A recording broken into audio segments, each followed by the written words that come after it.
और हम लोग जैसे जैसे मॉडर्न होते जा रहे हैं तो हम उन चीजों को धीरे धीरे भूलते जा रहे हैं। से दूर जो है उनके जो मेन स्ट्रीम है उससे 50 मीटर दूर जो है कंस्ट्रक्शन कर रहे हैं।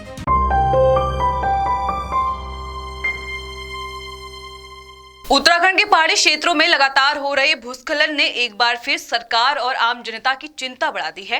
राज्य के कई हिस्सों में भूस्खलन की घटनाएं लगातार सामने आ रही है, जिससे जनजीवन अस्त व्यस्त हो गया है। सरकार और प्रशासन हर स्तर पर राहत एवं बचाव कार्यों में जुटा हुआ है, लेकिन सवाल यह है कि कब तक।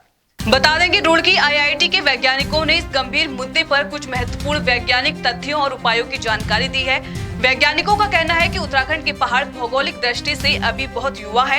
यही वजह है कि ये क्षेत्र प्राकृतिक रूप से अस्थिर माने जाते हैं। तेज बारिश, भूकंप और मानव गतिविधियों की वजह से पहाड़ों की सतह से बड़े पैमाने पर मिट्टी और चट्टानों का खिसकना आम हो गया है। यही भूस्खलन की सबसे बड़ी वजह है। अगर देखा जाए तो हमारे हिमालयाज में जो रॉक्स है या पहाड़ है वो बहुत यंग है और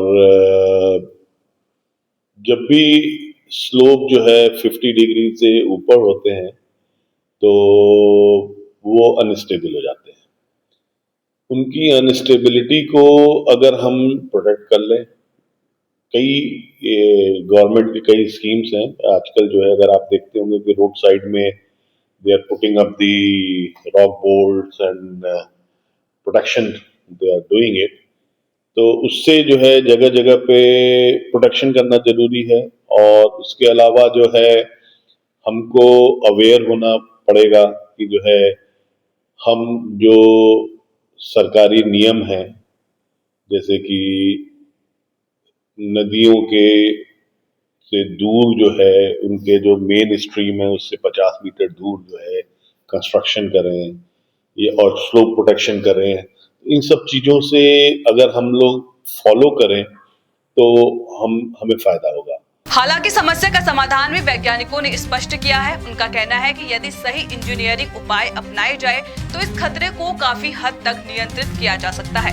इन उपायों में शामिल जैसे पहाड़ियों के किनारे रॉक बोल्डर्स और सीमेंटेड स्लोप लगाना, सतह को मजबूत करने के लिए ग्रेस कवरिंग और सुदृढ़ ड्रेनेज सिस्टम, पानी के बहाव को नियंत्रित करने वाले टेक्निकल उपाय और सबसे अहम जंगलों की कटाई पर सख्त रोक तथा संवेदनशील क्षेत्रों में निर्माण पर प्रतिबंध लगाना।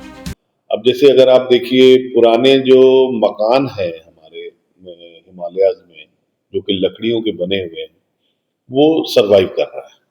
वो सरवाइव सिर्फ इसलिए कर रहे हैं क्योंकि वो अर्थक्वेक रेजिलिएंट स्ट्रक्चर्स है उसमें। अब अर्थक्वेक रेजिलिएंट स्ट्रक्चर क्या होता है कि जब अर्थक्वेक आता है तो जमीन हिलती है। जब जमीन हिलती है तो अगर स्टिफ बॉडी बिल्डिंग होगी तो वो उस पर इफेक्ट आएगा। लेकिन पहले लोगों ने क्या किया कि लोगों ने ऐसे लकड़ी के वो बनाए जिसमें कि स्ट्रेस को या स्ट्रेन को एकोमोडेट करने के लिए जगह थी। और हम लोग जैसे जैसे मॉडर्न होते जा रहे हैं तो हम उन चीजों को धीरे धीरे भूलते जा रहे हैं।